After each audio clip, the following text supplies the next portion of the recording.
E aí, pessoal, tudo bom? Então, no nosso estudo de ótica geométrica, nós vamos começar falando sobre os espelhos planos, certo? Antes de começar a estudar os espelhos, que é basicamente o estudo do fenômeno óptico que dá reflexão, nós precisamos saber o que é um ponto objeto e o que é um ponto imagem, certo? Basicamente, a ótica geométrica ela está baseada no estudo dos raios de luz, ou seja, representar a luz através de raios. Esses raios eles não existem na realidade, eles não têm, eles são só uma representação física. Você não vai ver um raio de luz, certo? É uma forma de representar a propagação da luz e através dela a gente consegue explicar vários fenômenos da natureza utilizando relações geométricas, relações trigonométricas e métricas em triângulos, etc. Por isso, ótica geométrica. Então, a ótica geométrica é estudar a luz através de raios de luz. Bom, quando eu tenho um ponto, pessoal, e raios de luz saem desse ponto e vão em direção ao sistema óptico, eu digo que esse ponto é um ponto objeto. Então eu tenho aqui um sistema óptico, que pode ser um espelho, pode ser uma lente, pode ser uma lupa, pode ser uma luneta, pode ser qualquer coisa, certo?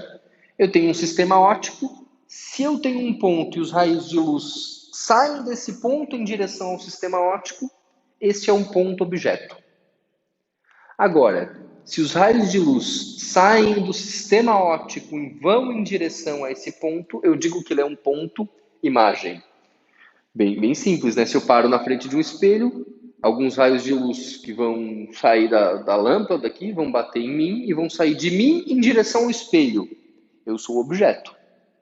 Esses raios vão refletir no espelho e vão formar a imagem. Então, depois de interagir, ou seja, depois de refletir com o sistema óptico, eles formam a imagem. Antes de passar pelo sistema óptico, certo? Antes de passar pelo sistema óptico, eles saem do objeto. Então, os raios saem do objeto em direção ao sistema óptico, do sistema óptico em direção à imagem. Esses objetos e imagens, eles podem ser classificados de três formas. A gente diz que um ponto objeto ou ponto imagem é real quando ele é formado pelos próprios raios, ou seja, quando os próprios raios de luz se cruzam, certo? Aquela intersecção é um ponto real. Pode ser um ponto objeto ou um ponto imagem real. Quando, pessoal, são os prolongamentos desses raios que se cruzam, ou seja, os raios eles estão divergindo, mas se tu prolongar eles, tu consegue fazer com que esse prolongamento se encontre, a gente diz que é virtual, certo? Que é um ponto objeto ou um ponto imagem virtual. E quando os raios não se encontram, ou seja, eles estão paralelos, é porque é um ponto objeto ou ponto imagem impróprio, certo? Porque os raios se encontram no infinito. Eles são paralelos, né? Vão se encontrar no infinito. Como isso é um pouquinho complicado, galera, em geral vocês falam disso no ensino médio de uma maneira superficial, vamos ver aqui esses exemplos, ó. Eu tenho um ponto A, certo? E um ponto B em cada um dos casos.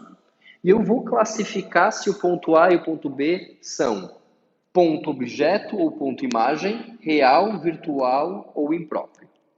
Vamos lá, primeiro para o caso A. Esse ponto A, galera, tem dois raios que saem dele, refletem aqui, né? Eles batem nesse sistema óptico e refletem, e os prolongamentos se encontram no ponto B.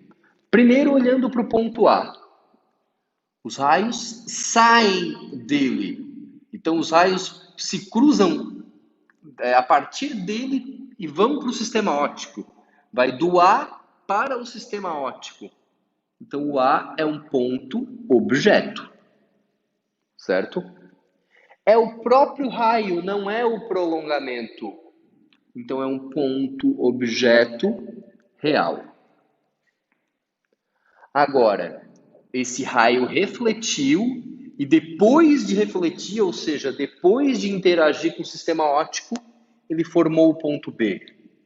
Então, o B é um ponto imagem.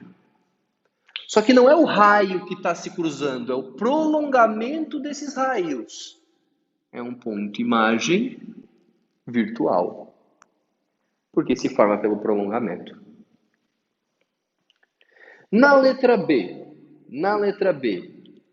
o A galera, os raios estão saindo do A e indo em direção ao sistema óptico. Então, o A é um ponto objeto. São os próprios raios e não os prolongamentos. É um ponto objeto real. Agora o B. O B, pessoal, ó, percebam que os raios passaram pelo sistema óptico, nesse caso eles sofreram refração, né? Eles atravessaram o sistema óptico, e depois que formaram o ponto B, o B é o ponto imagem. Só que esses raios não se encontram, eles estão paralelos, ó, eles se encontram no infinito, né?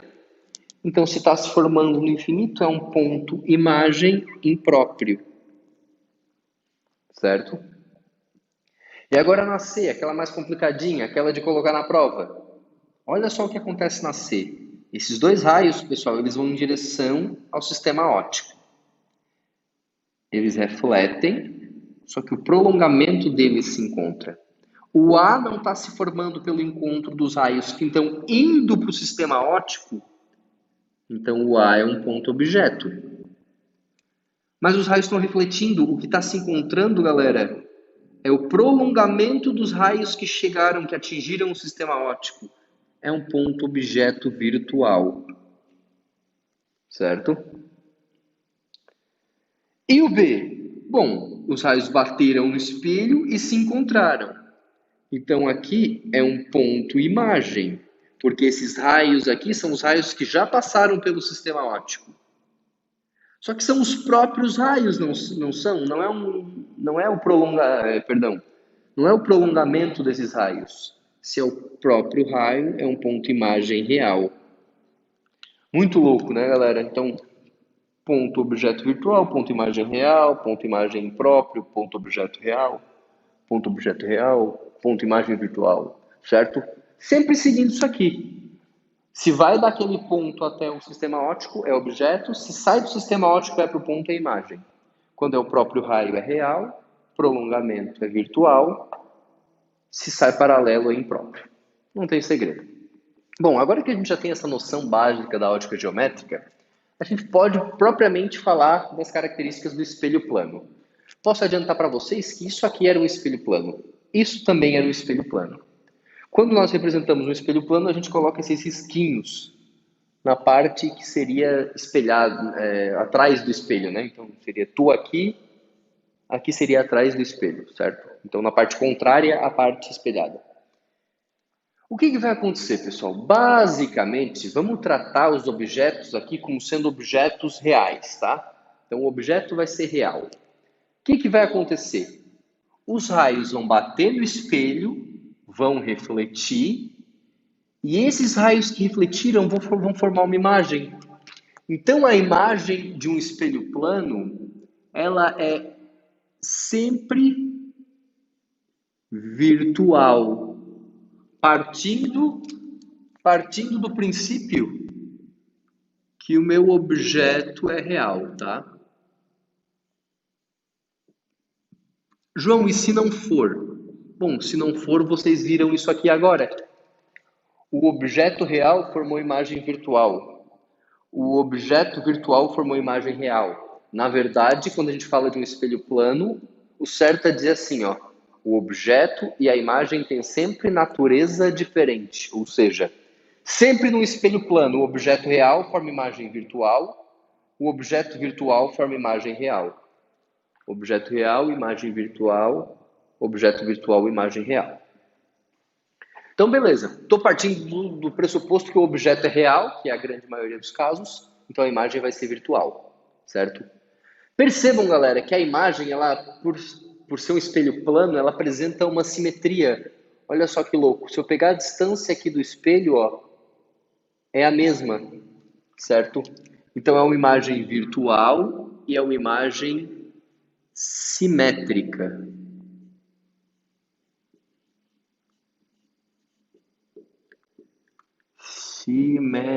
Vou fazer o i igual, né? Simétrica. Certo? O que isso quer dizer? Quer dizer o seguinte, pessoal. Se eu estiver na frente de um espelho plano e eu estou a 2 metros do espelho, a minha imagem vai estar também a 2 metros do espelho. Se eu tenho 1,80 m, a minha imagem vai ter também 1,80 m. A imagem é simétrica, certo? E essa simetria acaba fazendo o seguinte, pessoal. Imagina o seguinte aqui, ó, eu tenho a letra F, eu sempre uso esse exemplo. Vou dividir ela em 1, 2, 3, 4, 5 pontos. Cada ponto desse aqui é um ponto objeto real. Então, pela simetria, eu sei que a imagem deles vai estar à mesma distância. Ó. Esse ponto, a imagem dele vai estar aqui. Esse é um ponto imagem virtual. Esse ponto, a imagem dele vai estar aqui. Ó. Se eu pegar esse ponto, galera, a imagem vai estar aqui. E esse ponto real lá ó, vai formar uma imagem virtual aqui. Esse ponto aqui vai formar essa imagem. Agora, vocês já brincaram disso na infância aí? Ó, faz um liga-pontos aqui. O que aconteceu? A imagem, ela ficou virada, né? Esse virada recebe um nome. A gente disse que a imagem é enantiomorfa. Enantiomorfa. O que é enantiomorfismo, pessoal? É revertido. Isso todo mundo já percebeu. Tu para na frente do espelho e levanta a mão direita, a tua imagem levanta a mão esquerda, certo? Isso é uma imagem enantiomorfa. Ela é revertida, certo? Então, revertido é isso, é o contrário. É como se fosse as nossas mãos. Elas são enantiomorfas, porque elas não são iguais, certo? Se eu botar uma na frente da outra, ó, elas não se sobrepõem, certo? Essa palavra enantiomorfo vem do latim, eu acho, e justamente ela significa não se sobrepõe. Quer dizer o quê? Que a gente pensa que é igual, mas não é igual, ó, é diferente, é revertido. As mãos, elas são imagem no espelho uma da outra, certo? Elas são enantiomorfas. O pessoal da química, eu como engenheiro químico que sou, talvez lembre desse nome enantiômeros ou enantiomorfos. Alguns compostos na química, pessoal, eles apresentam isomeria. Quer dizer o quê? Eles são formados pelos mesmos átomos, certo? Eles são a mesma função orgânica, só que a distribuição deles em torno do átomo faz com que eles sejam imagem no espelho um do outro. A gente chama isso de isomeria óptica. Basicamente, o que é isomeria óptica? Tu tens duas moléculas lá e elas não são exatamente iguais, elas são imagem no espelho uma da outra, certo? Tem lá o enantiômero que desvia a luz polarizada para a direita e o enantiômero que desvia a luz polarizada para a esquerda, né? O destrógeno e levógeno. Por que é enantiômero, pessoal? Porque são duas moléculas que são enantiomorfas, elas são imagem do espelho uma da outra, ok? Então, beleza, a imagem de um espelho plano, ela é virtual, simétrica e enantiomorfa. Uma ressalva que para esse virtual eu estou considerando que o objeto é real, que é a grande maioria dos casos. E para a gente finalizar essa parte de espelhos planos, vamos ver como é o campo visual de um espelho plano, pessoal. Imagine o seguinte, então, ó. Eu tenho aqui um espelho plano e aqui um observador que está olhando para esse espelho. Como que eu posso determinar o que esse observador enxerga através do espelho? É bem simples, pessoal. Vou prolongar o espelho aqui, ó, e vou fazer com esse observador uma imagem dele dentro do espelho. Vou rebater ele para dentro do espelho. Seria o seguinte, né? Ó, aqui formando 90 graus, certo? Eu só prolonguei o espelho e o observador aqui. Se ele está a essa distância, pessoal, vamos botar aqui a um ponto O', certo? Rebatendo o observador para dentro do espelho. Isso aqui é como se fosse uma vista de cima do espelho, né? Agora, se eu considerar que essa aqui são as bordas do espelho, ó, esse é o tamanho do espelho, a partir desse ponto O', traça duas retas aqui, ó, nas bordinhas do espelho.